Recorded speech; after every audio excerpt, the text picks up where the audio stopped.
Magandang umaga Luzon, Visayas at Mindanao at maging sa mga kababayan natin dyan sa abroad, mga OFW, sa lahat po ng mga minamahal kong subscribers, silent viewers at sa lahat ng mga kasikap natin buong mundo. Magandang umaga po sa inyong lahat. Nandito po tayo ngayon sa may NLEX Toll Plaza, Balintawak. At mag-update po tayo ngayong umagang ito dito sa NALEX o Northern Axis Link Expressway. Ito po yung kauna-unahang expressway na kokonekta sa ginagawa nilang malaking airport sa Taliptip, Bulacan. Ito yung New Manila International Airport. Ito na po yung latest na progress ngayon dito, mga kasikap. Mula dito sa likuran natin, yung viaduct niya dito sa may on-ramp at off-ramp ng Skyway Stage 3. Patungo yan doon sa unahan, tapos kakaliwa dyan sa may bakanteng lote. Sa unahan po yung NLEX Toll Plaza, ayun, yung may mga ilaw. So zoom in lang natin, ano.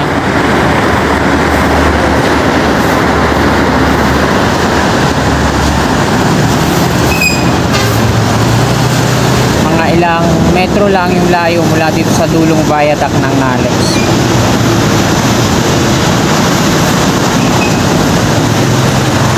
So yung slab niya, mga kasikap, ay na ano na yan, may mga precast na yan hanggang doon sa dulo, tapos na, no. Dito pinoprogress nila dito sa gilid-gilid na lang yung parapet wall. Ayun, may mga rebar na kaagad yan. So halos mga precast po yung in-install nilang mga materials dito sa NALEX. Ang hindi lang po precast dito, ito yung mga pier columns, no. Pati yung mga coping beam na yan, mga precast na yan, sinaklob na lang nila yan. Tapos yung mga girders, ito yung mga unibridge girders yung ginamit dito. Tapos yung mga slab nila, precast naman yung ginamit dito. At yung precast na yon, meron ng rebar para sa parapet niya. Ito yung may nakabalot na net na kulay asul. Dito naman sa baba, yung center island, giniba nila at nilagyan na lang ng mga concrete barrier at plastic barrier, kung mapapansin po natin, kasi yan po nila nilalagay yung mga heavy equipment nila. Tapos yung gumawa sila dyan ng mga steel ladder, packet sa taas, bawat column. Tapos may pinoform naman sila ngayon dyan, yung mga para sa street light. Ayan o, yung mga nakabalot pa ng pinolik board. May mga forma ng pinolik board. So dito sa inner lane sa kanan, ito yung patungo dun sa Bulacan. Galing yan dito sa A. Bonifacio at Cloverleaf Ayala Malls. Dito naman sa kanan natin, sa gilid, ito yung mga galing dito sa off-ramp ng Skyway Stage 3. Sa kabila naman yung patungong south. Yan, yung mga galing Bulacan, palabas ng A. Bonifacio dito sa inner lane. Sa kaliwa, dun sa gilid, ayan naman yung mga packet ng Skyway. So, ayan mga kasikap, nakuna na po natin ang update. Bali, ikot tayo. Dito naman tayo sa likod. So, ito po yung likurang bahagi, mga kasikap. Galing po yan doon yung viaduct ng NALEX sa may on-ramp at off-ramp pagitan. Ito sa kaliwa natin yung off-ramp, galing south patungo dito sa Bulacan. Sa kanan naman yung on-ramp, yung mga galing dito sa Bulacan. Paakyat ng Skyway Stage 3 na magtutungo sa south, sa Bikutan, NAIA Terminal 3. Yan. So ayan din po yung update natin dito sa likod na natin, no, sa may kung saan nanggagaling yung NALEX. So ikot tayo, bababa tayo, titingnan natin doon sa dulo. Sinimulan ko to, walang naniniwala sa paligid ko. Ano? Ayan, magandang umaga mga kasikap. Bababa na po tayo dito sa footbridge mula Buendia patungo dito sa NLEX footbridge.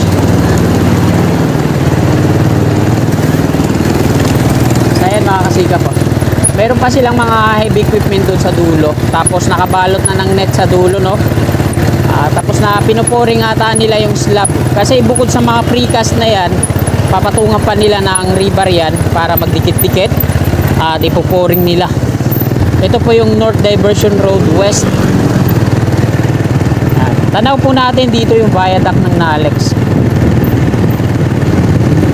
Diretso tayo dun sa may bakanting lote. Tingnan natin kung may progress na ba dun, no? May mga rebars na yan, ano, sa parapet.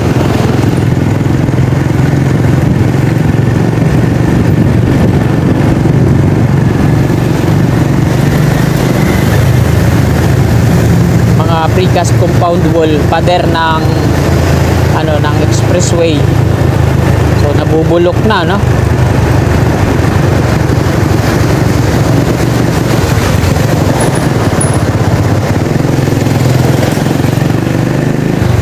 dito may mga net na rin, ha? Pati dito may mga lona na yung gilid-gilid. Ayan, sa may parapet niya.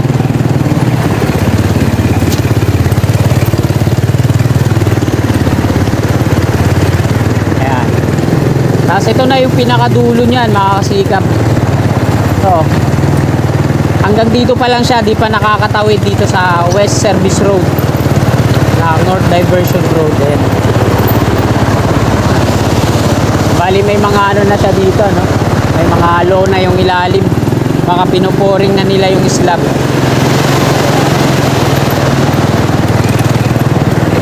Tapos yung bahagi dito ng billboard, ayan, kung mapapansin natin, dinismantle nila yan dito sa side na to. Ito yung bahagi ng billboard na tinamaan ng viaduct na Alex dito sa mekaniko. At yung mga bahagi no, nandun sa loob, sa kaliwa, din sa may gate na kulay pula. So, diyan po didiretso yung Nalex sa may gate na yan na kulay pula. Hanggang dun sa may Tulyaan River. So wala pa pong ano dito, progress. Hindi pa nagko-continue. Ayan yun. So ayan mga kasikap, nandito po tayo sa may pakanting lote kung saan didiretso yung viaduct na ito na Alex. So hanggang dito pa lang siya, hindi pa siya makatawid dito sa west ng North Diversion Road. Ayan yung billboard, nilagyan ulit nila, no? At yung mga bahagi na natanggal ng billboard nandito. Galing po yan dyan sa may malapit sa viaduct niya, oh. Kasi tinamaan yan, eh. Patungo na po yan ng Tulyaan River. So dito sa part na to, bagong barracks lang nilagay nila doon, pero wala pang progress na continue nito. So ang contractor na gumawa niyan ay Alpaland, A-Land. Sa mga gustong manood sa progreso niya nung in-install yung mga Unibridge at yung mga ano, may mga live po tayo, nandiyan lang sa aking mga video. Patungo na yan doon hanggang sa may Tulyaan River, Valenzuela, patungo na doon sa Taliptip, Bulacan pag nag-continue na tong Nalex. So yung sa Alex naman doon yung sa may Nabotas. So wala pa ring progress doon, ano. Nakikita ko doon yung mga pier columns pa lang nasa gitna ng Road 10. So pag may panahon tayo, i-update din natin yun. Pakita ko sa inyo. At ayan, ako na po natin na ang update dito. At dadako naman tayo dun sa dulo kung saan ang start ng Nalex na to. So, tara, let's go!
Galing tayo kanina dyan sa may NLEX footbridge kung saan ayan yung dulo ng Skyway Stage 3 mula Buendia.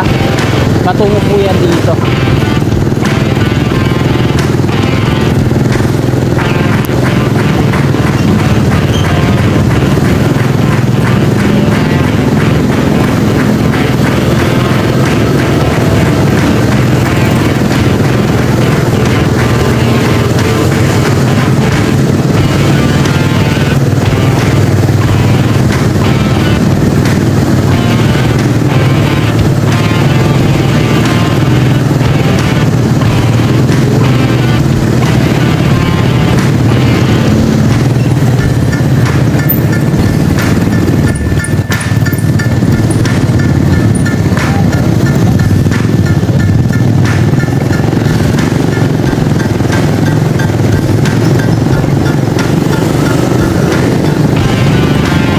yung kalsada dito.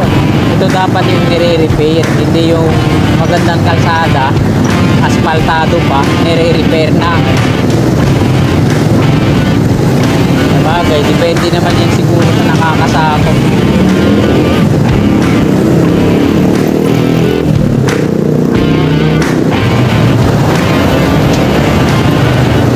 So ayan mga kasikap, nandito na po tayo sa West Service Road ng North Diversion. Ito po yung start nya. Ito sa kanan natin yung on-ramp ng Skyway Stage 3, sa kabila yung off-ramp. Harapan lang po ito ng Eternal Garden. Sa Eternal doon sa east. So galing dito yung viaduct ng Nalex sa gitna na bahagi, ano? At tapos na ata nila ma-pouring yung slab niyan kasi mula dito hanggang dun sa dulo nakabalot ng lona yan. So protection para hindi tumagas yung mga tubig-tubig at semento sa mga sasakyan na dumadaan sa baba patungong EDSA. So tinanggal na nila, meaning tapos na yan. Off-ramp po yan doon patungo dun kung saan tayo nanggaling. Ayan yung viaduct niya. So yung parapet wall niya dito, mga rebars pa rin.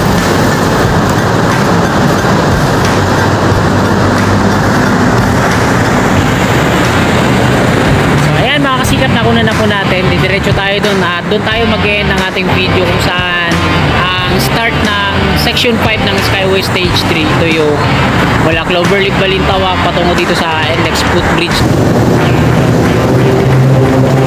So mahaba-haba din itong North Diversion Road, no? West Service Road. So nandito lang sa kaliwa natin yung Skyway Stage 3, yung viaduct niyan. Tapos expressway yan dyan sa baba.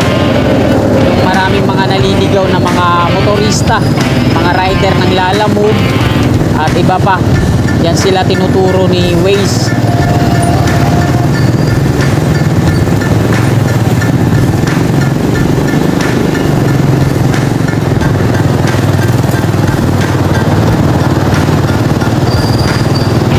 Dalawang footbridge po dito. Pwede yung tricycle dyan, saka mga motorsiklo dyan sila tumatawid pag patungo sila sa Eternal sa kabila east. Ito yung Malolos Street patungong Bagong Baryo dito sa Caloocan.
Gawin yung pavement dito.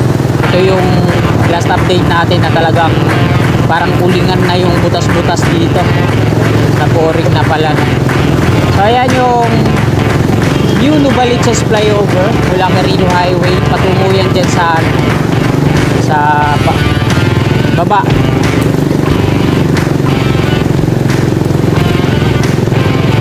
Ito yung kapilya po ng Iglesia ni Cristo, North Diversion. At Kamatsili na po ito dito.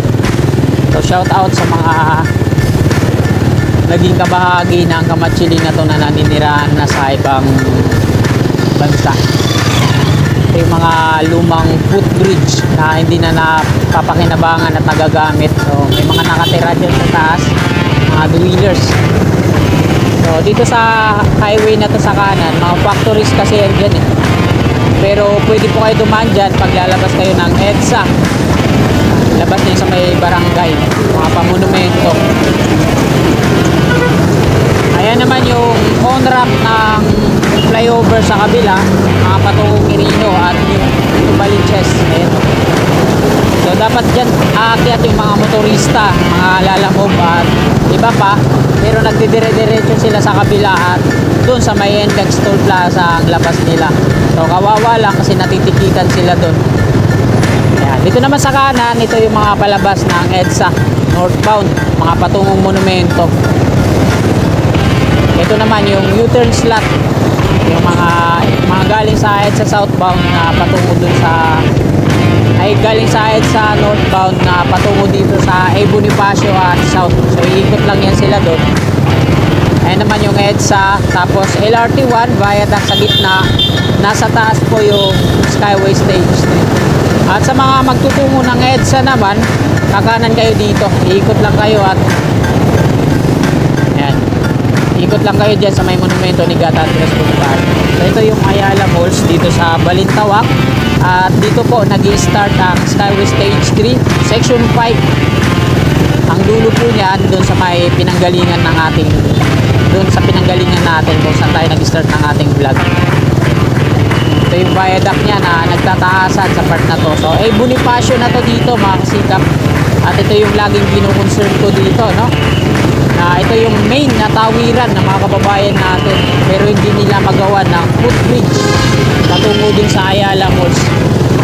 Ayan, may mga nakatira yan dyan, na tutulog sa gilid.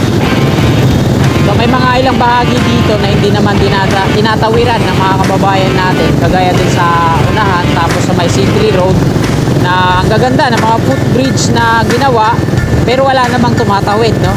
Unlike dyan sa kino-concern natin na talagang main na tawiran at istorbo po sa mga motorista na dumadaan dito sa A. Bonifacio, no? Nagdudulot siya ng traffic sa mga patungong expressway at palabas. So nagkaroon nga din po dyan ng aksidente, no? Yung isang enforcer nila nabundol ng trailer truck na wala ng preno at iba pang mga aksidente, marami na yan dyan. So kaya nga nagko-concern sana ako na magawa ng footbridge para diyan na tumatawid at safe yung mga kababayan natin.